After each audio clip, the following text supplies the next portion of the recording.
बिस्मिल्लाहिर्रहमानिर्रहीम। हम वक्त को 3 हिस्सों में बांटते हैं, माजी, हाल और मुस्तकबिल। ऐसे ही है ना, वक्त जो है जिसे हम एक डायमेंशन कहते हैं, ये चौथा डायमेंशन कहते हैं, वो माजी, हाल और मुस्तकबिल में बटा हुआ है। मिसाल के तौर पे ये पेन यहाँ पे पड़ा हुआ है, ये यहाँ पे हम इस पेन को रख देते हैं, ठीक है। अब मैं इस पेन को उठाना चाहता हूँ, मैंने अभी तक उठाया नहीं, तो ये सारा मुस्तकबिल है। ऐसे ही है ना, अभी तक भी मुस्तकबिल है, ये मैंने उठा लिया तो माजी बन गया, तो हाल कहाँ गया?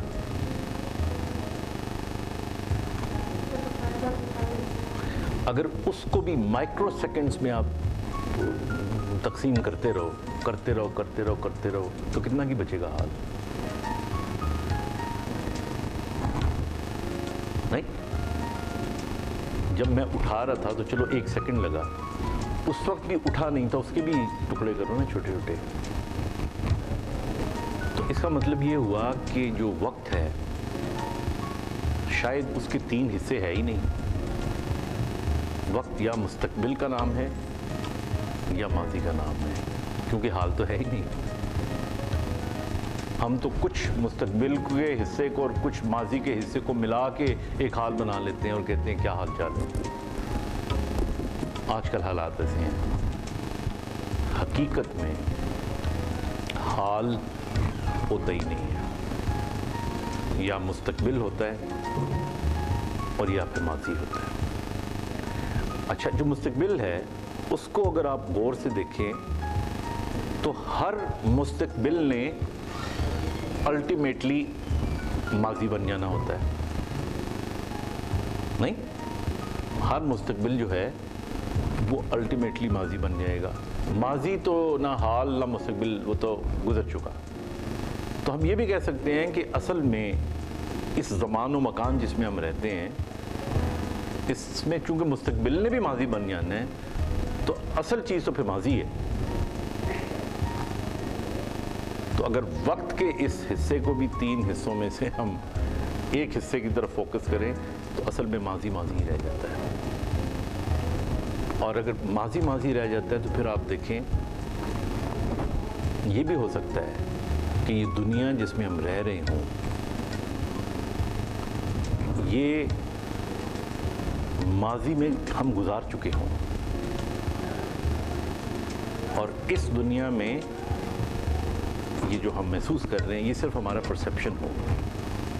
आप देखें ना, कुरान में हमारे मज़हब में आता है कि अल्लाह ताला ने हमारे हर हरकत को, हमारे हर जो हमने करना है, हमारी तकदीर को, हमारे आने वाले ज़िंदगी में जो वाक़यात हैं उन सब को हमारे लोह कलम पे लिख दिया। तो लोह कलम पे लिख देने का मतलब ये है कि उन इवेंट्स ने कैसे होना है, किस हाल में होना है, क्या होना है, ये सारा कुछ लिखा जा चुका है। एंड एज मुस्लिम्स हम तो तब्दील नहीं कर सकते, तो लिखा जा चुका है। फिर सवाल ये पैदा होता है कि अगर लिखा जा चुका है तो फिर हमें जन्नत और दोज़ख की सज़ा क्यों मिले? नहीं, तो लिखा ही जा चुका था। तो वो जो लिखा जा चुका था उस हवाले से अगर हम बात करें तो लिखने वाले को उस वक्त पता चल गया था,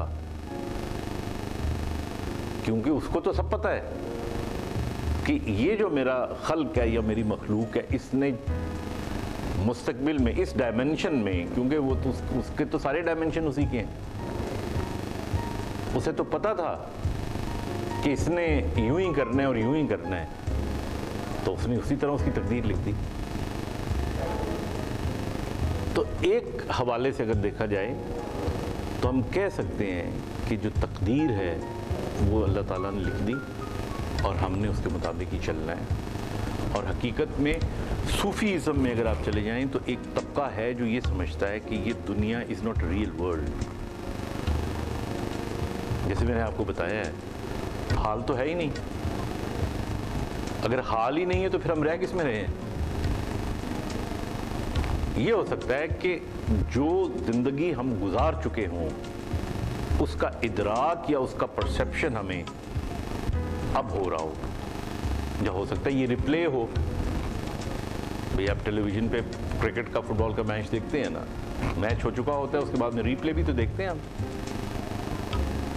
ہو سکتا ہے یہ ریپلے ہو، ہم وثوق کے ساتھ نہیں کہہ سکتے. لیکن پھر اس زندگی میں عقل اور دانش دینے کا کیا مقصد کہ آپ نہ یوں نہ کریں، یوں کر لیں، یوں اچھا ہوگا، انسانیت کے لیے آپ کو تو لکھا.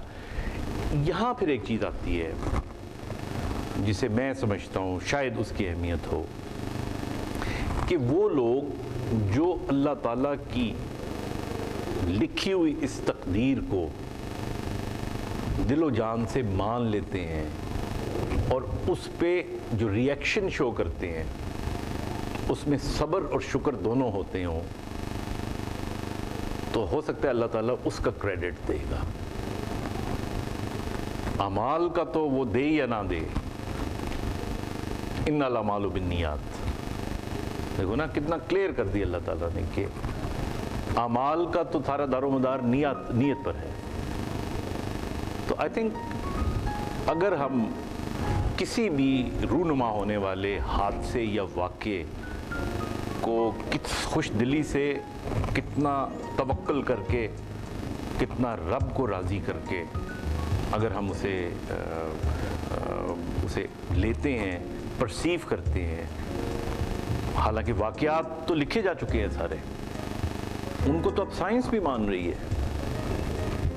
سائنس کہتی ہے کہ آپ کی جو ایک جینیٹک میموری ہوتی ہے، جس طرح اس کے اندر پہلے دن سے جب سے کائنات بنی ہے اب تک کے تمام تجربات اس ایک جینیٹک میموری میں موجود ہوتے ہیں. اور اب سائنس نے یہ کہنا شروع کر دیا ہے، یا عنقریب کہنا شروع کر دے گی، کہ وہاں تک، یہاں تک نہیں، بلکہ جو آنے والے واقعات ہیں وہ بھی اس کے اندر مقید لکھے ہوئے ہوتے ہیں. اور اس کا میں آپ کو ثبوت دیتا ہوں، اور بڑا سمپل سا ثبوت ہے. آپ نے مونا لیزا کی تصویر بنانے والا کے جو موجود ہے، لینارڈو، اس کا نام سنا ہوا ہے؟ اس نے اپنے وقت میں بائسیکل کی تصویر بنائی تھی. حالانکہ بائسیکل اس کی پیدائش اور تصویر بنانے کے 300 سال بعد بنی. وہ 300 سال پہلے وہ تصویر بنا چکا تھا. اس کا مقصد ہے کہ اگر ٹائم کے اس ڈائمنشن کو دیکھیں تو اس نے کتنی بڑی زمان و مکان میں جمپ لگائی تھی. You getting my point? کہ وہ اس وقت اتنا مستقبل میں جا کے اس نے یہ ساری چیزیں دیکھی تھیں، ایک عام آدمی کے ہونے کی حیثیت سے، ایک سائنٹسٹ ہونے کی حیثیت سے. اب آپ دیکھ لیں وہ لوگ جو ولی ہوتے ہیں یا جو اللہ کے بندے ہوتے ہیں، جو پیغمبر ہوتے ہیں، ان میں کتنی اللہ تعالیٰ نے صلاحیت دی ہوگی، ان پہ تو خاص کرم ہوتا ہے. تو کہنے کا میرا مطلب یہ ہے کہ یہ ہمارے پرسیپشن کی بات ہے. بہت سی چیزیں اشارتاً کہی جاتی ہیں، کئی چیزیں ایسی ہوتی ہیں جن کو ہم پرسیو کس طرح کرتے ہیں، لیکن تمام چیزوں کا حل قرآن میں موجود ہے. صرف فرق اتنا ہے، ہماری عقل ابھی چھوٹی ہے اس کو سمجھنے میں. جس طرح آپ 3 سال کے بچے سے پوچھے کہ IMF قرضے نہیں دے رہا ہمیں، تو اسے کیا سمجھ آئے گی؟ وہ تو ہنس دے گا. اس کو IMF تک سمجھنے کے لیے 15-16 سال کی تعلیم چاہیے. کئی تو کم وقت پوری عمر نہیں سمجھ پاتے. اور وہ تعلیم کا بھی ڈائریکشن ہونا چاہیے، اس تربیت کا بھی ڈائریکشن ہونا چاہیے. تو اس لیے ہمیں اللہ تعالیٰ کی ہر دی ہوئی نعمت پہ بھی شکر ادا کرنا چاہیے، اور اللہ تعالیٰ کی طرف سے آئے ہوئے. حضرت جنید بغدادی، میں ختم کرتا ہوں ان کے اس واقعے پہ، کہ ایک شخص ان کے پاس گیا اور اس نے کہا، آپ نے پوچھا کہ بھئی زندگی کیسی گزر رہی ہے تمہاری؟ تو اس نے کہا کہ جی بہت اچھی گزر رہی ہے، जब अल्लाह ताला कोई सुख देते हैं तो मैं शुक्र अदा करता हूँ, और अल्लाह ताला की तरफ से कोई दुख आ जाए तो मैं सब्र कर लेता हूँ। तो हज़रत जुनैद बगदादी ने कहा, बगदाद के कुत्ते भी यही करते हैं कि उन्हें रोटी डाल दो, हड्डी डाल दो तो खुश हो जाते हैं, ना दो तो भौंक भाग के सब्र कर जाते हैं। मोमिन की ज़िंदगी ये है कि अल्लाह ताला अगर तकलीफ़ दे तो शुक्र अदा करो, क्या है मेरे मालिक तूने बड़ी तकलीफ़ से बचा लिया, और अगर वो अपनी रहमत आप पे नाजिल करे तो सब्र करो, अपने आपे से बाहर ना हो जाओ। उसने पराठो दे दी तो फूल के सुजुकी वालों को छोटी निगाहों से ना देखो। Thank you very much.